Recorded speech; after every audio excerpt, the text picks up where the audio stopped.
أيها الناس اتقوا الله حق تقاته ولا تموتن إلا وأنتم مسلمون. أعوذ بالله من الشيطان الرجيم. بسم الله الرحمن الرحيم. يا أيها الذين آمنوا اتقوا الله ولتنظر نفس ما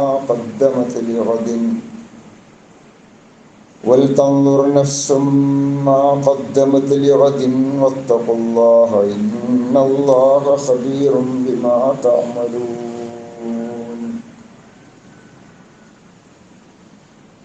വിശ്വാസികളെ സർവലോക രക്ഷിതാവായ അള്ളാഹുവിൻ്റെ നിയമനിർദ്ദേശങ്ങൾ യഥാവിധി ജീവിതത്തിൽ പകർത്തുവാനും വിശ്വാസിയായി ജീവിച്ച് ഈമാനോടെ മരിക്കുവാനും പരിശ്രമിക്കണമേ എന്ന് എന്നെയും നിങ്ങളെയും ഓർമ്മിപ്പിക്കുകയാണ്. കരുണാവാരിധിയായ നാഥൻ അവനെ ഭയപ്പെട്ട് ജീവിക്കുന്ന മുത്തഖീങ്ങളായ ദാസന്മാരുടെ കൂട്ടത്തിൽ നമ്മെ അവരെയും ഉൾപ്പെടുത്തി അനുഗ്രഹിക്കുമാറാകട്ടെ.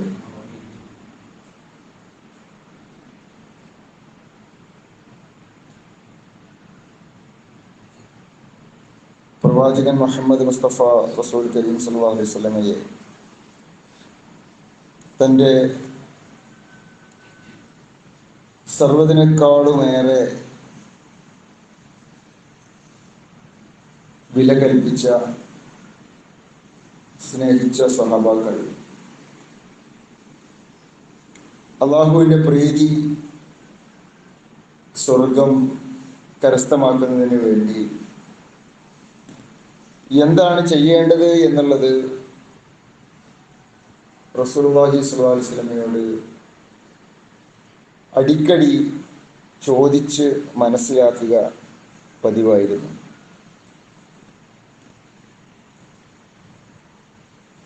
അബീ ഹുറൈറ റളിയല്ലാഹു അൻഹു റിപ്പോർട്ട് ചെയ്യപ്പെടുന്ന ഒരു വചനം, ഖാൽ സുഇല റസൂലുള്ളാഹി സ്വല്ലല്ലാഹു അലൈഹി വസല്ലം അയ്യുൽ അമാലി അഫ്ളൽ. പ്രവാചകരെ, ഏറ്റവും ശ്രേഷ്ഠമായ അമൽ ഏതാണ് എന്ന് റസൂലുള്ളാഹി സ്വല്ലല്ലാഹു അലൈഹി വസല്ലമയോട് സ്വഹാബാക്കളിൽ ഒരാൾ ചോദിക്കുമ്പോൾ പ്രവാചകൻ സ്വല്ലല്ലാഹു അലൈഹി വസല്ലമ അള്ളാഹുവിൻ്റെ പ്രീതി പ്രതീക്ഷിച്ചുകൊണ്ട് കർമ്മമനുഷ്ഠിക്കുന്ന സഹാബാക്കൾക്ക് കൃത്യമായ അതിൻ്റെ മാനദണ്ഡങ്ങളോടുകൂടി മുൻഗണനാ ക്രമത്തോടു കൂടി തന്നെ ഓരോന്നായി കാര്യങ്ങൾ വിശദീകരിച്ചു കൊടുത്തു. ഈ വചനത്തിൽ റസൂലുള്ളാഹി സ്വല്ലല്ലാഹു അലൈഹി വസല്ലം നൽകിയ മറുപടി അൽ ഈമാനു ബില്ലാഹ്, ഏറ്റവും അള്ളാഹുവിൻ്റെ അടുക്കൽ ശ്രേഷ്ഠമായ കാര്യം ഈമാനാണ്, അള്ളാഹുവിലുള്ള വിശ്വാസമാണ്. അള്ളാഹുവിനെ കുറിച്ച് ശരിയായ വിധം മനസ്സിലാക്കുകയും അവനെ ഉൾക്കൊള്ളേണ്ട രൂപത്തിൽ ഉൾക്കൊള്ളുകയും അവന് കൽപ്പിക്കേണ്ടുന്ന വില അവന് കൽപ്പിച്ച് നൽകുകയും ചെയ്യുക.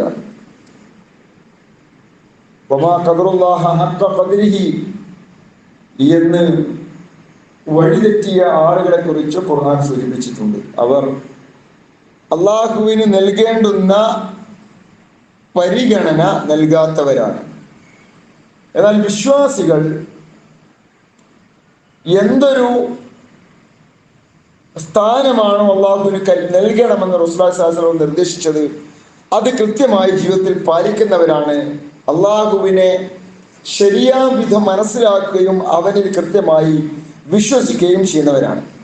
കാലത്തുമ്മ മാത, ആ സ്വഹാബി ചോദിച്ചു, അള്ളാഹുവിലുള്ള വിശ്വാസം കഴിഞ്ഞാൽ പിന്നെ ഏതാണ് പ്രവാചകരെ? ഖാൽ അൽ ജിഹാദു ഫീ സബീലില്ലാഹ്, അള്ളാഹുവിൻ്റെ മാർഗത്തിലുള്ള ധർമ്മസമരമാണ് ജിഹാദ്.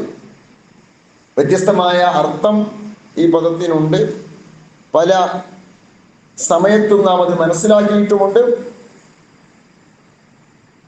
അള്ളാഹുവിൻ്റെ പ്രവാചകൻ പഠിപ്പിച്ചതുപോലെ ഓരോ സന്ദർഭത്തിലും നാം നിർവഹിക്കേണ്ടുന്ന ജിഹാദിന് തയ്യാറാവുക. അതാണ് രണ്ടാമത്തെ കാര്യം, അള്ളാഹുവിന്റെ മാർഗത്തിലുള്ള ധർമ്മ സമരം.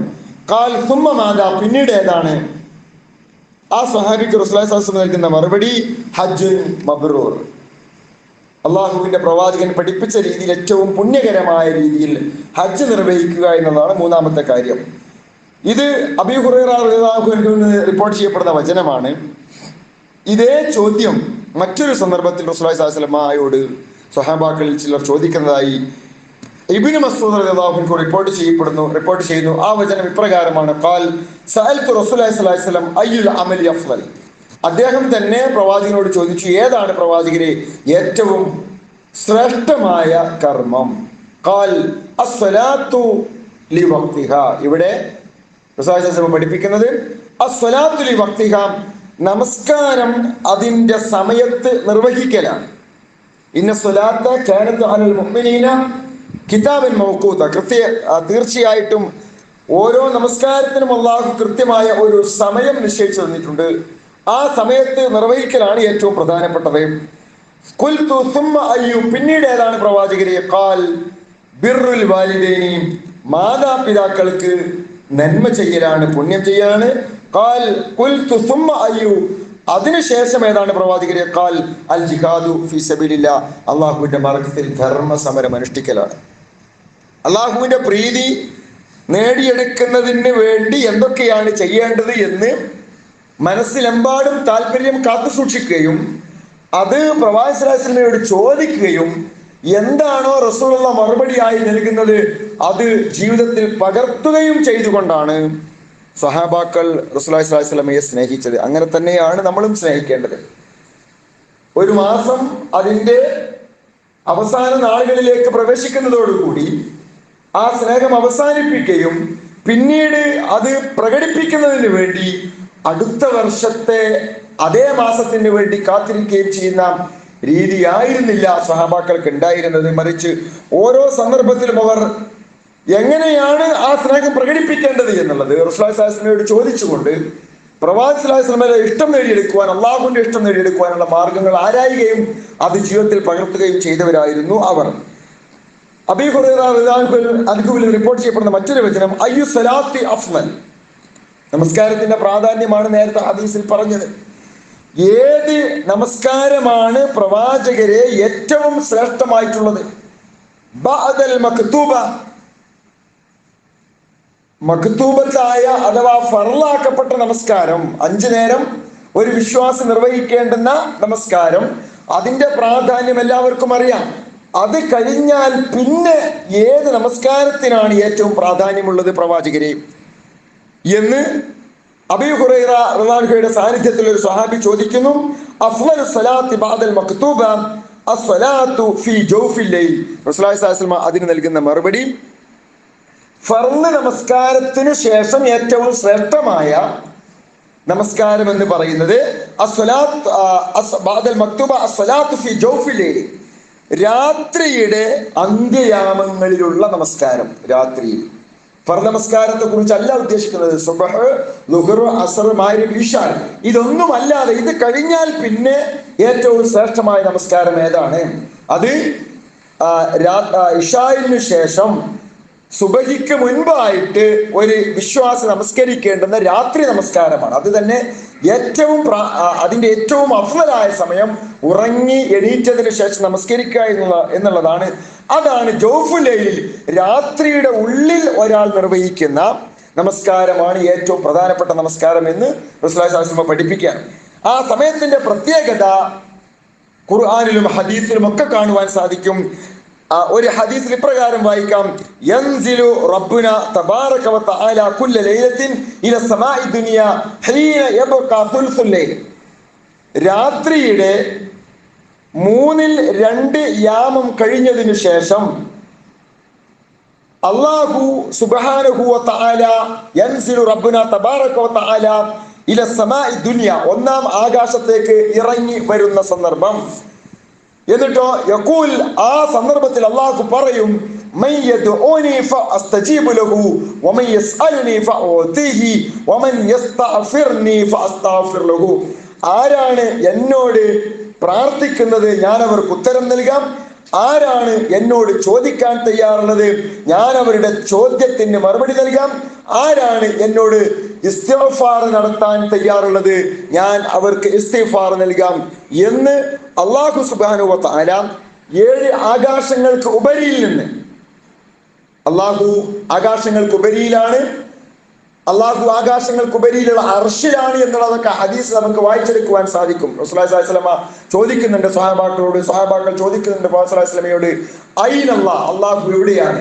അതിന് റസൂലുള്ളാഹി സ്വല്ലല്ലാഹു അലൈഹി വസല്ലമ നൽകുന്ന മറുപടി, എല്ലായിടത്തും വ്യാപിച്ചു കിടക്കുന്നവനാണ് അള്ളാഹു എന്നല്ല. അള്ളാഹുവിന്റെ കഴിവ്, അള്ളാഹുവിന്റെ കാഴ്ച, അള്ളാഹുവിന്റെ കേൾവി എല്ലായിടത്തും വ്യാപിച്ചു കിടക്കുക. പക്ഷെ അള്ളാഹ് എല്ലായിടത്തും ഉണ്ടെന്നുള്ള വിശ്വാസം ഇസ്ലാം പഠിപ്പിക്കുന്നില്ല. അള്ളാഹു തൂണിലുണ്ട്, തുരുമ്പിലുണ്ട്, അവിടെ ഉണ്ട്, ഇവിടെ ഉണ്ട്, എല്ലായിടത്തും ഉണ്ട്. അള്ളാഹു എല്ലായിടത്തും ഉള്ളത് കാണുന്നുണ്ട്, അള്ളാഹു എല്ലായിടത്തും ഉള്ളത് കേൾക്കുന്നുണ്ട്, അള്ളാഹു എവിടെയുള്ളതും അറിയുന്നുണ്ട്. പക്ഷെ അള്ളാഹു എവിടെയാണ് എന്ന ചോദ്യത്തിന്റെ അർത്ഥം, എന്ന ചോദ്യത്തിന്റെ ഉത്തരം റസൂലുള്ളാഹി സ്വല്ലല്ലാഹു അലൈഹി വസല്ലം പഠിപ്പിക്കുന്നത് അല്ലാഹു ഫിസ് സമാ, അല്ലാഹു ഫിസ് സമാ, ഉപരിയിലേക്ക് ചൂണ്ടിക്കൊണ്ട് അള്ളാഹു ആകാശത്താണ് എന്നും, കൃത്യമായ ഹദീസിൽ 7 ആകാശങ്ങൾക്കുപരിയിലുള്ള അർശിലാണ് അള്ളാഹു ഉള്ളത് എന്നും ഹദീസിലൂടെയും ആയത്തിലൂടെ നമുക്ക് വായിച്ചെടുക്കുവാൻ സാധിക്കും. അപ്പം ആ 7 ആകാശങ്ങൾക്കുപരിയിൽ നിന്ന് അള്ളാഹു 1-ാം ആകാശത്തേക്ക് ഇറങ്ങി വരുന്ന സന്ദർഭമാണ് രാത്രിയുടെ 2/3 അവസാനിച്ചതിന് ശേഷമുള്ള സമയം. അതുകൊണ്ട് തന്നെ ആ സമയത്തുള്ള പ്രാർത്ഥനയ്ക്ക്, പക്ഷേ നമുക്ക് സുബൈക്ക് ഒരു അരമണിക്കൂർ മുൻപ്, 1 മണിക്കൂർ മുമ്പ് എഴുന്നേൽക്കാൻ കഴിയാറുണ്ടോ? എന്നിട്ടൊരു 3 റക്അത്തെങ്കിലും നമസ്കരിക്കാൻ സാധിക്കാറുണ്ടോ? ആ സമയത്ത് ആത്മാർത്ഥമായി ലോകം ഉറങ്ങിക്കിടക്കുമ്പോ, കരിമ്പടം പുതച്ചുറങ്ങുമ്പോ, ചുറ്റും ഇരുട്ട് വ്യാപിച്ചിരിക്കുമ്പോ നമുക്കൊരല്പസമയം എഴുന്നേറ്റിരുന്ന് നമ്മുടെ സങ്കടങ്ങളും പ്രയാസങ്ങളും പ്രശ്നങ്ങളും നൊമ്പരങ്ങളും റബ്ബിന്റെ മുൻപിൽ ഒന്ന് പറയാൻ വേണ്ടി മനസ്സ് ലഭിക്കാറുണ്ടോ? ഉണ്ട് എങ്കിൽ ആ പ്രാർത്ഥനയ്ക്ക് ഉത്തരം കിട്ടും. അങ്ങനെ ഒരു തഹജ്ജുദ് നമസ്കാരം, ഒരു ഖിയാമുൽ ലൈൽ നമസ്കാരം, ഖിയാമുൽ ലൈൽ എന്ന് വെച്ചാൽ രാത്രി നമസ്കരിക്കുന്ന നമസ്കാരം, അത് റമദാനിൽ മാത്രമല്ല എല്ലാ സമയത്തും റസൂൽ നിർവഹിച്ചിരുന്നു. റമദാനിൽ പള്ളിയിൽ വെച്ചിട്ട് ജമാഅത്തായി നിർവഹിച്ചു, അല്ലാത്തപ്പോഴൊക്കെ റസൂലുള്ളാഹി സ്വല്ലല്ലാഹു അലൈഹി വസല്ലം അത് ചെയ്യാറുണ്ടായിരുന്നു. അങ്ങനെ ഒരു നമസ്കാരം നമസ്കരിക്കാൻ വേണ്ടി, നിർവഹിക്കാൻ വേണ്ടി സ്വല്പ സമയം, ഒരു 15 മിനിറ്റെങ്കിലും മാറ്റിവെക്കാൻ നമുക്ക് സാധിക്കാറുണ്ടോ? അങ്ങനെ ഒരു ശീലമാക്കിയ ഒരാളെ സംബന്ധിച്ചിടത്തോളം അയാൾക്ക് മനസ്സിന് കിട്ടുന്ന ബലം എന്ന് പറഞ്ഞാൽ, അയാളുടെ വിൽ പവർ എന്ന് പറഞ്ഞാൽ, അയാളുടെ ആത്മധൈര്യം എന്ന് പറഞ്ഞാൽ, പ്രശ്നങ്ങളെ നേരിടുവാനുള്ള അയാളുടെ ഇച്ഛാശക്തി, മനക്കരുത്ത് എന്ന് പറയുന്നത് അപാരമാണ്. ഒരു പ്രശ്നങ്ങളിലും അങ്ങനത്തെ ഒരാൾ പതറൂല, ഒരു പരീക്ഷണത്തിലും അങ്ങനത്തെ ഒരാൾ പരാജയപ്പെടൂല. അയാൾക്ക് വല്ലാത്ത ഒരു ഈടുറ്റ വിശ്വാസം അയാളുടെ മനസ്സിലുണ്ടായിരിക്കും. അയാൾക്ക് ഏത് പ്രശ്നങ്ങളെയും നേരിടുവാനുള്ള മനക്കരുത്തുണ്ടായിരിക്കും. അതുകൊണ്ട് ആ സമയത്ത് ഉള്ള നമസ്കാരമാണ് ഫർളായ നമസ്കാരം കഴിഞ്ഞാൽ ഏറ്റവും പ്രധാനപ്പെട്ടത്. അതേപോലെ തന്നെ സുന്നത്ത് നമസ്കാരത്തിന്റെ മറ്റൊരു രൂപം കൂടി റസൂലുള്ളാഹി പഠിപ്പിച്ചിട്ടുണ്ട്. അത് റവാത്തിബ് സുന്നത്തുകളാണ്. ഉമ്മു ഹബീബ റിപ്പോർട്ട് ചെയ്യപ്പെടുന്ന വചനം, മൻ സല്ലാ ഫി യൗമിൻ വലൈല 12 റക്അ. അപ്പോ ഫർള് നമസ്കാരം നമുക്ക് എല്ലാവർക്കും വരെ നിർബന്ധമാണ്. അത് കഴിഞ്ഞാൽ പിന്നെ ഏറ്റവും ശ്രേഷ്ഠമായത് രാത്രിയുള്ള ഖിയാമുൽ ലൈലാണ്, അല്ലെങ്കിൽ തഹജ്ജുദാണ്. അത് കഴിഞ്ഞാൽ പിന്നീട് 12 റക്അ, 12 റക്അത്ത് നമസ്കാരം. എപ്പോ? ഫി യൗമിൻ വലൈല, രാവും പകലും കൂടിയിട്ടുള്ള 12 റക്അത്ത് നമസ്കാരം. രാവും പകലും കൂടി നിർവഹിക്കുന്ന 12 റക്അത്ത് നമസ്കാരം. ഫിൽ ജന്ന, അത് ഒരാൾ നിർവഹിച്ചാൽ അള്ളാഹു അയാൾക്ക് സ്വർഗത്തിൽ പ്രത്യേകമായ ഒരു ഭവനം ഉണ്ടാക്കി കൊടുക്കും. പ്രത്യേകമായ ഒരു ഭവനം അള്ളാഹു അയാൾക്ക് ഉണ്ടാക്കി കൊടുക്കാൻ. ഏതൊക്കെയാണ്? അർബഉൻ ഖബ്ല ദുഹർ. ഇതിന് പറയാ റവാത്തിബ് സുന്നത്ത് എന്നാണ്. റവാത്തിബ് സുന്നത്ത് എന്ന് വെച്ചാൽ ഫർള് നമസ്കാരങ്ങൾക്ക് മുൻപും ഫർള് നമസ്കാരങ്ങളുടെ ശേഷവുമായി നമ്മൾ നമസ്കരിക്കുന്ന സുന്നത്ത് നമസ്കാരങ്ങളെ. അത് എത്രയാ? അതിനൊരു കണക്കുണ്ട്. ചിലര് നേരത്തെ പള്ളിക്കൊക്കെ വന്നാൽ ആദ്യം 2 നിസ്കരിക്കും, പിന്നെയും സമയമുണ്ട് എന്നാ പിന്നെ 2 കൂടി നിസ്കരിക്കും, പിന്നെയും സമയമുണ്ട് എന്നാ പിന്നെ 2 കൂടി നിസ്കരിക്കും, പിന്നെയും സമയമുണ്ട് എന്നാ പിന്നെ 2. അങ്ങനെയല്ല. സമയം ഉണ്ടാകുമ്പോൾ കുറേ നിസ്കരിക്കുക, സമയമില്ലെങ്കിൽ നിസ്കരിക്കാതൊക്കെ. അങ്ങനെയല്ല, അതിനൊരു കണക്കുണ്ട്. ചിലര് ജുമാക്കൊക്കെ വന്നാൽ അങ്ങനെ നമസ്കരിക്കുന്നതാണ്, ചിലര് പിന്നെ സമയം ഉണ്ടെങ്കിൽ അങ്ങനെ നമസ്കരിക്കുന്നതാണ്. അങ്ങനെ എത്രയെങ്കിലും നമസ്കരിക്കുകയല്ല, എത്ര റസൂൽ പഠിപ്പിച്ചു. അതിൽ ഏറ്റവും ശ്രേഷ്ഠമായത് 12 റക്അത്തുകളാണ്. അത് അർബഉൻ ഖബ്ല ദുഹർ, ളുഹറിന് മുമ്പ് 4 റക്അത്ത്. അത് 4 റക്അത്ത് നമസ്കരിക്കാൻ സമയം ഉണ്ടെങ്കിൽ 4 റക്അത്ത്, അല്ലെങ്കിലോ 2 റക്അത്ത്. 2 റക്അത്ത് കുറച്ചുകൂടി ശ്രേഷ്ഠമാണ്. എന്നാൽ അത് കഴിഞ്ഞിട്ട് കുറച്ചുകൂടി സമയമുള്ള ഒരാൾക്ക് 4 റക്അത്ത് നമസ്കരിക്കാം. അത് രണ്ടുമായിട്ട് നമസ്കരിക്കണം. 4 റക്അത്ത് ഒന്നിച്ച് നമസ്കരിക്കാൻ പറ്റില്ല. ആദ്യം 2 നമസ്കരിക്കുക, സലാം വിട്ട, പിന്നെ 2 കൂടിയുണ്ട്. റക്അത്തൈനി ബഅദഹ, ളുഹറിന് ശേഷമുള്ള 2 റക്അത്ത്. അപ്പോ ടോട്ടൽ 6 ആയി. റക്അത്തൈനി ബഅദൽ മഗ്രിബ്, മഗ്രിബിന്റെ ശേഷമുള്ള 2 റക്അത്ത്. റസൂലുള്ളാഹി സ്വല്ലല്ലാഹു അലൈഹി വസല്ലം ചില സന്ദർഭങ്ങളിലൊക്കെ മഗ്രിബിന് മുമ്പും 2 റക്അത്ത് നമസ്കരിക്കാറുണ്ടായിരുന്നു. അത് ഈ 12-ൽ പെടൂല. ഈ 12-ൽ പെടുന്ന ഏറ്റവും ശ്രേഷ്ഠമായ ഫർളിന് ശേഷമുള്ള ഏറ്റവും ശ്രേഷ്ഠമായ 12 റക്അത്തിനെ കുറിച്ചായി പറയുന്നത്. അതല്ലാതെ വേറെ വല്ലപ്പോഴും ഒക്കെ റസൂൽ നിർവഹിക്കാറുണ്ടായിരുന്നതുണ്ട്. അത് സമയം കിട്ടുകയാണെങ്കിൽ നമുക്ക് ചെയ്യാം. ഈ 12 ഒരാൾ നിർവഹിച്ചാലാണ് അയാൾക്ക് അള്ളാഹു സ്വർഗത്തിൽ പ്രത്യേകമായ ഒരു ഭവനം നൽകും എന്ന് റസൂലുള്ളാഹി സ്വല്ലല്ലാഹു അലൈഹി വസല്ലം പഠിപ്പിച്ചത്. അപ്പൊ അത് ളുഹറിന് മുമ്പുള്ള 4, മഗ്രിബിന് ശേഷമുള്ള 2, റക്അത്തൈനി ബഅദഹ, ളുഹറിന് മുമ്പുള്ള 4, ളുഹറിന് ശേഷമുള്ള 2, അപ്പോ 6 ആയി. മഗ്രിബിന് ശേഷമുള്ള 2, അപ്പൊ 8 ആയി.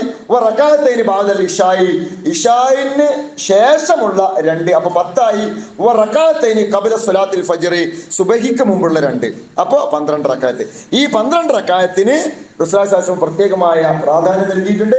ഇത് നമുക്ക് സാധിക്കുന്ന സന്ദർഭങ്ങളിലെല്ലാം ഇതൊരു നമ്മൾ മുമ്പ് മനസ്സിലാക്കിയല്ലോ, ഒരു അദ്വം, അള്ളാഹുവിന് ഏറ്റവും ഇഷ്ടം ചെയ്യുന്നത് സ്ഥിരമായിട്ട് ചെയ്യാം. അതാണ് അള്ളാഹുവിന് ഏറ്റവും ഇഷ്ടം. അപ്പോൾ അങ്ങനെ ഒരു 12 റക്അത്ത് നമുക്ക് ഫർളിന്റെ പുറമെ, ഫർള് നമസ്കരിക്കാതെ നമസ്കരിച്ചിട്ട് ഒരു കാര്യമില്ല. അപ്പൊ ആദ്യം ഫർള് നമസ്കരിക്കണം. അത് ക്ലിയർ ആയി കഴിഞ്ഞാൽ പിന്നെ അതിന്റെ കൂടെ ഇത് കൂടി നമസ്കരിക്കുകയാണെങ്കിൽ അയാൾക്ക് വലിയ ശ്രേഷ്ഠതയുണ്ട് എന്ന് പ്രസാദം പഠിപ്പിച്ചിട്ടുണ്ട്. അപ്പോൾ ഫർള് നമസ്കാരം നമ്മൾ കൃത്യമായി നിർവഹിക്കുക.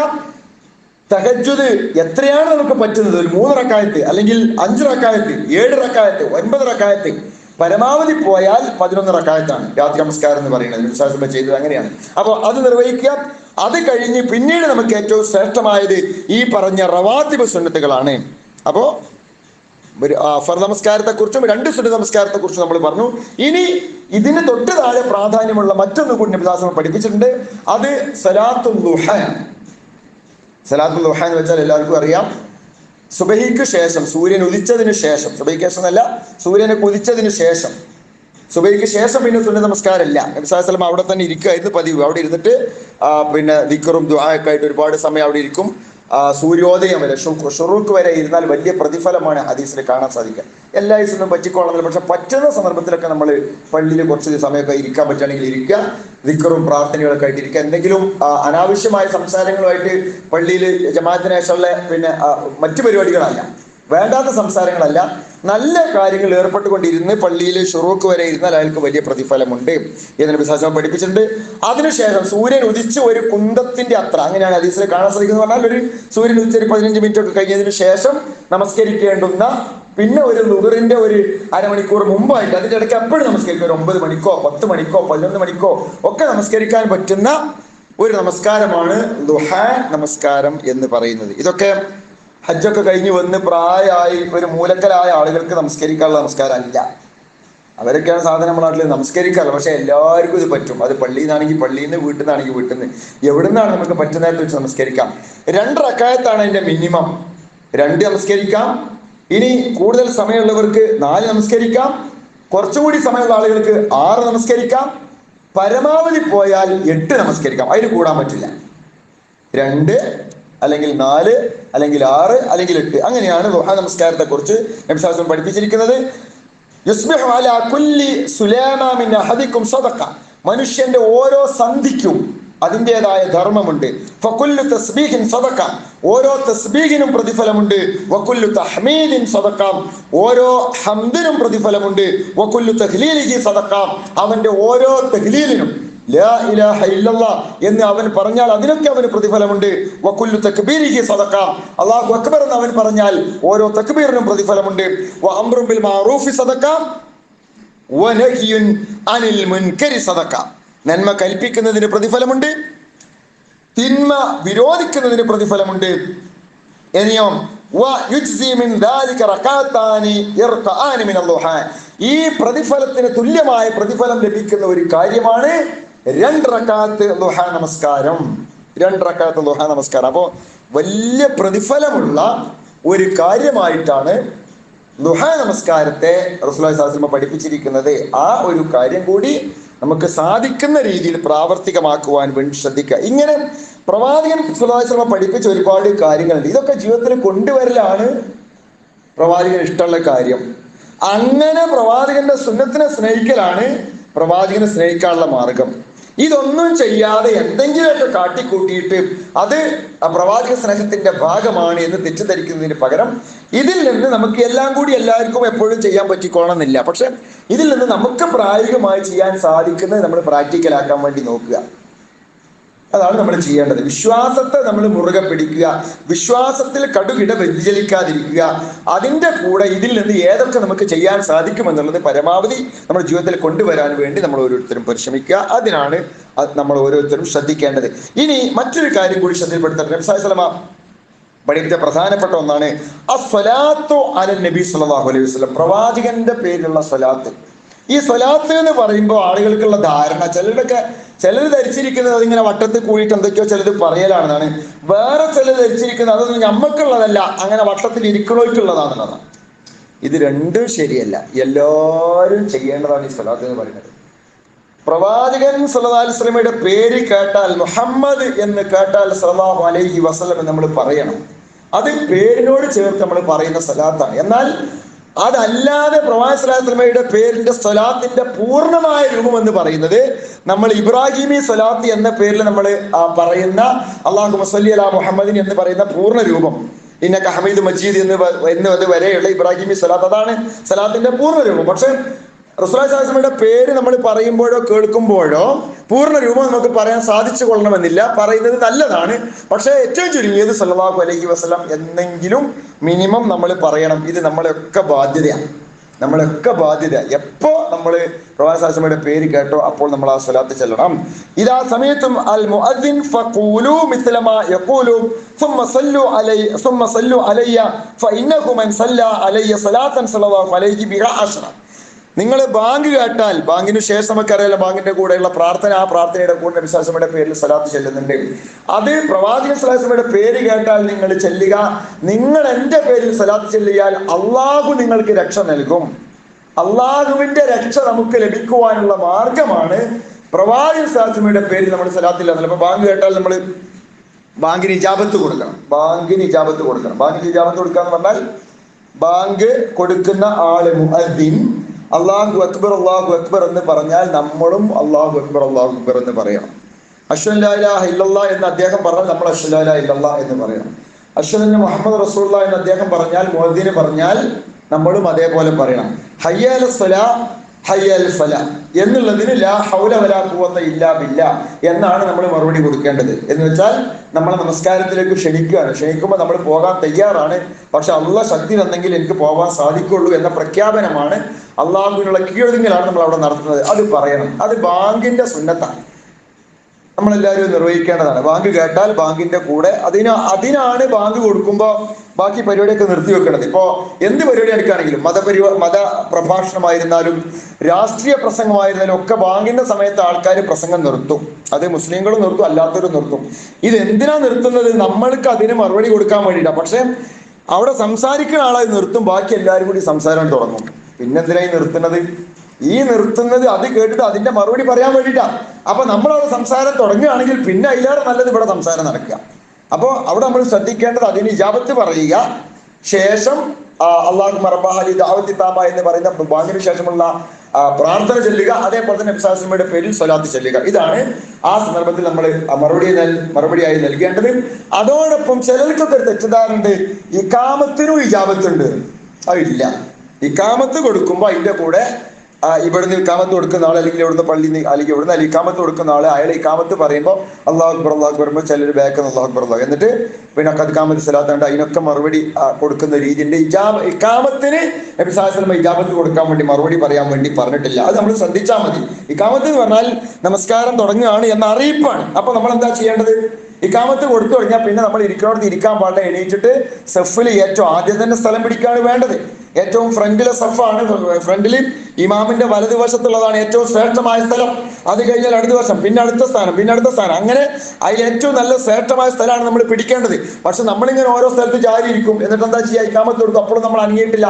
എന്നിട്ട് എല്ലാവരും സഫിൽ നിന്നു. ഒന്നാമത്തെ സഫിൽ ആൾക്കാരൊക്കെ നിന്നു, രണ്ടാമത്തെ നിന്നു, എന്നിട്ട് എല്ലാം കഴിഞ്ഞ് അവസാനത്തിന് വേണ്ടി കാത്തിക്കും നമ്മൾ. അതല്ല, ഇക്കാമത്ത് കൊടുത്താൽ പിന്നെ അതിന്റെ അർത്ഥം എന്താ? കത് കാമത്തി സ്വലാത്ത്, നമസ്കാരത്തിന് നിന്നിരിക്കുന്നു, അതുകൊണ്ട് ഇരിക്കണോനെ എണീക്ക് എന്നാണ് ഇതിന്റെ അർത്ഥം. പിന്നെ നമ്മൾ അവിടെ ഇരിക്കാൻ പാടില്ല. അപ്പൊ അതൊക്കെയാണ് അള്ളാഹിന്റെ റസൂല് പഠിപ്പിച്ച സുന്നത്ത്. ഇങ്ങനത്തെ ഒരുപാട് കാര്യങ്ങൾ.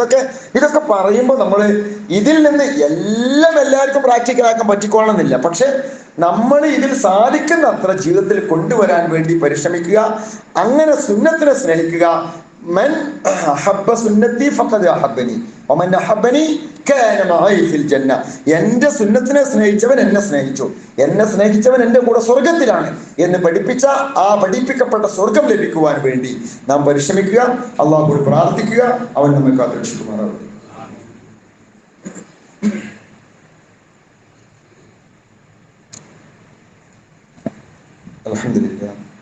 അൽഹംദുലില്ലാഹിൽ വാഹിദിൽ ഖഹാർ അസീസുൽ ഗഫാർ വസ്സലാത്തു വസ്സലാമു അലാ മൻ അർസലഹുല്ലാഹു കാഫത്തൻ ലിന്നാസ് ബിത്തബ്ശീർ വൽ ഇൻദാർ വഅലാ ആലിഹിൽ അത്ഖിയാഇൽ അബ്റാർ വഅലാ അസ്ഹാബിഹിൽ അസ്ഫിയാഇൽ അഖിയാർ മാദാമത്ത് സമാവാതി വൽ അർളി മാ തഅഖബതു ഉൽമാത്തുൽ അൻവാർ അമ്മാ ബഅദി തഖവ. വിശ്വാസികളെ, വിശ്വാസത്തിലൂടെ അല്ലാഹുവിന്റെ നിയമനിർദ്ദേശങ്ങൾ ജീവിതത്തിൽ പകർത്തിക്കൊണ്ടിരിക്കുക. നമ്മുടെ സംസ്ഥാനത്തിന്റെ പല ഭാഗങ്ങളിലും ശക്തമായ മഴയും ഉരുൾപൊട്ടലും കൊണ്ട് പലരും വലഞ്ഞ് പ്രയാസം അനുഭവിച്ചുകൊണ്ടിരിക്കുന്ന ഒരു സാഹചര്യത്തിലാണ് നമ്മളുള്ളത്. നമ്മുടെ നാട്ടിലേക്ക്, നമ്മുടെ പ്രദേശങ്ങളിലേക്ക് ഇത്തവണ അത്ര ശക്തമായ രീതിയിൽ ഈ ഒരു പ്രയാസം ഉണ്ടായിട്ടില്ല. ചിലയിടങ്ങളിലൊക്കെ ഒറ്റപ്പെട്ട പ്രയാസങ്ങളൊക്കെ ഉണ്ടായിട്ടുണ്ട്. ഇതിന് നമ്മൾ എന്തെങ്കിലും ഒരു ജാതിയുടെ നിറമോ രാഷ്ട്രീയത്തിന്റെ വർണ്ണമോ ഒന്നും കൊടുക്കേണ്ടതില്ല. ഇപ്രാവശ്യം മറ്റോൽക്കാണ് അത് മറ്റേ നാർക്കോട്ടിക് ജിഹാദിനുള്ള മറുപടിയാണ് എന്നൊക്കെ പറഞ്ഞിട്ട് ഓരോരുത്തരും ഓരോ രീതിയിൽ കമന്റ് പറയും. പക്ഷെ അതിന്റെ പിന്നാലൊന്നും നമ്മൾ പോകേണ്ടതില്ല. അള്ളാഹിന്റെ പരീക്ഷണം എവിടെയും സംഭവിക്കാം. അത് ചിലപ്പോൾ ഹറമിൽ സംഭവിക്കാം, നമ്മളെ പള്ളിയിൽ സംഭവിക്കാം, നമ്മുടെ നാട്ടിൽ സംഭവിക്കാം, ലോകത്തിന്റെ ഏത് ദിക്കിലും സംഭവിക്കാം. അള്ളാഹു കാത്തുരക്ഷിക്കുമാറാവട്ടെ എന്ന് പ്രാർത്ഥിക്കാൻ മാത്രമേ ഇതിന് വഴിയുള്ളൂ. അതിന് അള്ളാഹിന്റെ പരീക്ഷണം വരെ ജാതി നോക്കിയിട്ട്, മതം നോക്കിയിട്ട്, വർഗം നോക്കി, വർണ്ണം നോക്കി, രാഷ്ട്രീയം നോക്കി, പൈസ നോക്കി ഒന്നുമല്ല. അത് വരുന്നവർക്ക് വരും. ഇപ്രാവശ്യം അള്ളാഹു അൽഹംദുലില്ലാഹ് വലിയ പ്രയാസമില്ല നമ്മളെ കാത്തുരക്ഷ. പക്ഷെ ഉണ്ടായ വാർത്തകളൊക്കെ കേട്ടാൽ ഞെട്ടിക്കുന്ന വാർത്തകളാണ് നമ്മൾ കേട്ടുകൊണ്ടിരിക്കുന്നത്. നമ്മുടെ നേതാക്കളൊക്കെ അവിടെ സന്ദർശിച്ചിട്ടുണ്ട്. സാധിക്കുന്ന രീതിയിൽ നമ്മുടെ ദുരിതാശ്വാസ പ്രവർത്തനങ്ങൾ ആ ഭാഗത്തേക്ക് നീങ്ങിക്കൊണ്ടിരിക്കുന്നുണ്ട്. ഇൻഷാ അല്ലാഹ് കേന്ദ്രം സംസ്ഥാന സമിതി തന്നെ നമ്മുടെ സാധിക്കുന്ന രീതിയിൽ ആ ഒരു വിഷയത്തിൽ നമുക്ക് പറ്റുന്ന രീതിയിൽ സഹകരിക്കണമെന്ന് നമ്മുടെ മുഴുവൻ ആളുകളോടും ആവശ്യപ്പെട്ടിട്ടുണ്ട്. അപ്പോൾ ഇപ്രാവശ്യം അള്ളാഹു നമ്മളെ കാത്തു. പക്ഷെ നമ്മൾ ആ ഒരു സംരക്ഷണത്തിന് അള്ളാഹുവോട് ശുക്ർ കാണിക്കുക, നന്ദി പറയുക, മനസ്സുകൊണ്ട് നന്ദി പറയുക. അതോടൊപ്പം അള്ളാഹു നമുക്ക് നൽകിയതിൽ നിന്നൊരു വിഹിതം നമുക്ക് പറ്റുന്ന രീതിയിൽ ഈ ഒരു സംരംഭത്തിന്റെ കൂടെ നിന്നുകൊണ്ട് സഹായിക്കാൻ തയ്യാറാവുക. ഇൻഷാ അല്ലാഹ് ഇന്ന് ജുമാക്ക് ശേഷം നമ്മുടെ ഈ ഒരു ദുരിതാശ്വാസ നിധിക്ക് വേണ്ടിയുള്ള ഒരു കലക്ഷൻ നടക്കുന്നതിന്റെ പരമാവധി അതുമായി സഹകരിക്കുക. അള്ളാഹു നമ്മുടെ സൽക്കർമ്മങ്ങൾക്ക് അർഹമായ പ്രതിഫലം നൽകുമാറാവട്ടെ.